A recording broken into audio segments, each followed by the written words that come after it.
Kaya pa ako maligaw eh. Tumakas na kasi ako. Pa yung pinaalam ko eh.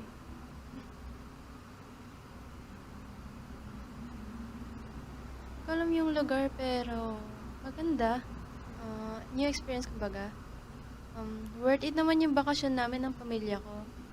Sa totoo nga, bukas, last day na namin eh. After nun, wala na. Babalik na uli kami ng Makati. Ngayon ko lang masisingit tong plano na to eh. Pero balik tayo sa pinag-usapan natin kanina. Yung waiter ba yun? Sige, sige. Send mo na sa akin yung info niya. More din kasi ako eh. Okay. Thank you, Alex. Ingat. Bye.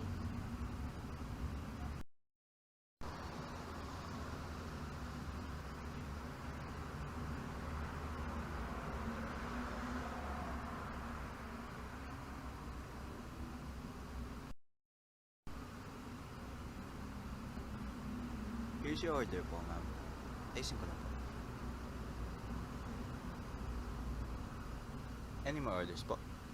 Wala na po. Thank you. Sir, kayo po ba si Kiyo? Yes po. Bakit po? Pwede po bang mahiram yung oras niya saglit? May tatanong lang po ako importante. Opo, okay lang po. Yes po, ma'am. Bakit po? Ako pala si Karil. Tanong ko lang, may kilala ka bang Jerome Soriano yung pangalan? Sabi kasi na Alex, best friend mo daw siya eh. Kilala niyo po pala si Alex? Small world. Si Jerome, opo. Pero, bakit? May nangyari po ba? Wala naman. Wala na kasi kami hindi nagkikita. Hinahanap ko siya eh. Kaklase kami since kinder to grade 6. Nung nag-aaral kami sa Makati. Tapos, umalis siya nung mag-high school na kami. So, tanong ko lang po, saan po ba siya nakatira? Ito daw po kasi yung probinsya niya eh. Kaya po siya umalis ng school namin. Kasi, uwi daw po sila ng pamilya niya sa Laguna. Ano lang po, malapit lang po sila. Taga Malusak lang po. Garden Villas ba? Malapit sa Garden Villas? Ano po yun? Malusak, Garden Villas. Malapit lang po sa bayan. Pero don't worry po, kahit sino po kausapin nyo or tanongin, kilala po siya doon. Nakabansa na ako kasi di ko alam yung lugar. So, ano pong balak nyo kapag nagkita po kayo ni Jerome? Maybe reunite? Or Hmm, mag-usap? Naglakbay ako ng ganitong kalayo. Hinahabol ang isang malayong pangarap. Ngayon, nandito ako sa isang bayan na hindi ko kilala. Parang sarili ko lamang. Unti-unti ko nang hindi nakikilala. Matagal na kitang hinahanap at sa kalagayan ko ngayon, ikaw lang ang talagang makakaintindi sa akin. Na nakakita kung sino talaga ako bago pa naging ganito kagulo ang lahat. Baka nga ang paghahanap ko sa'yo na lang ang tanging paraan para mahanap ko ulit ang sarili ko.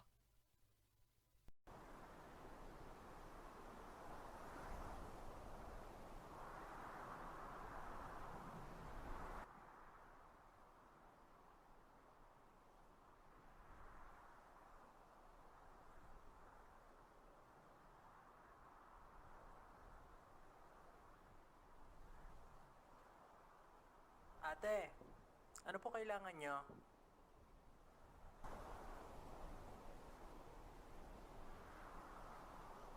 Sir, magandang hapon po. Kaibigan po ako ni Jerome Soriano.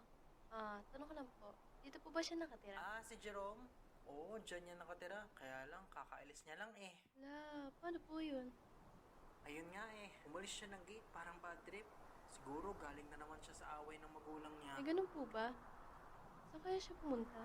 Hindi ko din alam sa batang yan eh. Lagi siyang magala yung batang yan. Tapos pag galing siya sa away ng magulang niya, usually di na nakakauwi eh. Ganun po ba? Sige po, kuya. Marami pong salamat. Need ko po kasi siya makita. O siya, sige te. Larga ka na. Ingat ka sa paghahanap sa kanya ha. Oo nga po eh. Sige po. Salamat po. Hmm.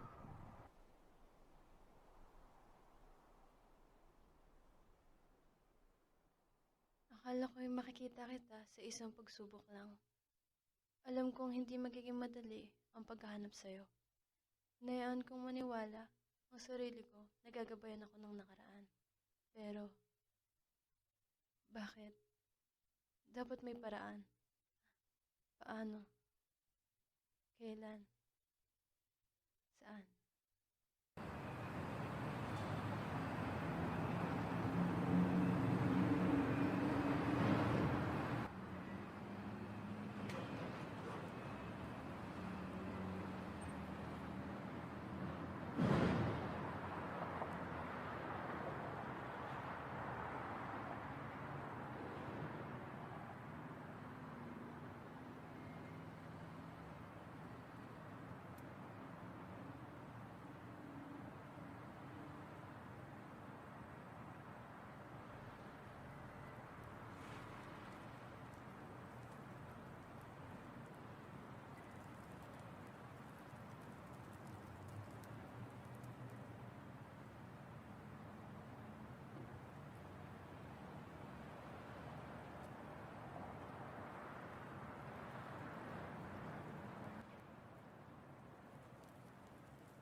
Gusto ko lang naman gawin yung gusto ko.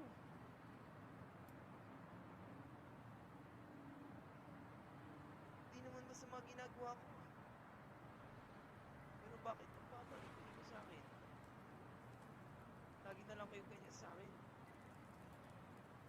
Gusto nyo, lagi na lang kayo yung nasusunod. Pati takbo ng buhay ko, control nyo na. Bakit pwede akong pagbigyan ng mundo sa kung ano gusto ko?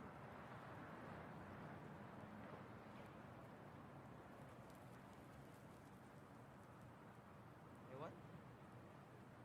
Masyado na mabigat? Nandito ka lang talaga, Karin. Siguro, okay na ang lahat. Wala eh. Ano talaga ang buhay?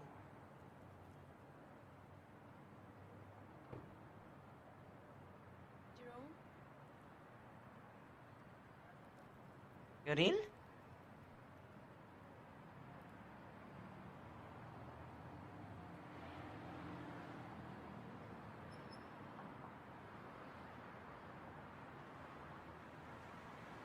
Karin?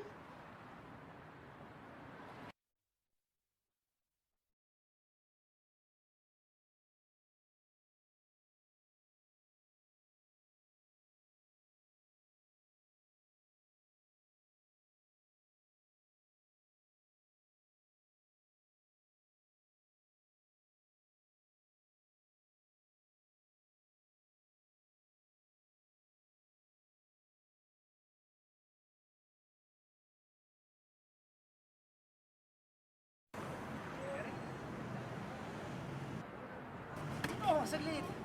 Ba't umalis ka? Ba't di na kita nakikita tayo? Punta lang ako sa probinsya. Ba't mo ko iniwan? Kung hindi naman Nag-aaral tayo ako. iniwan. Ha? Nag-aaral tayo dapat punta sa ulan. Sabay naman tayo nag-aaral. Sabay naman. Ah, grabe naman to.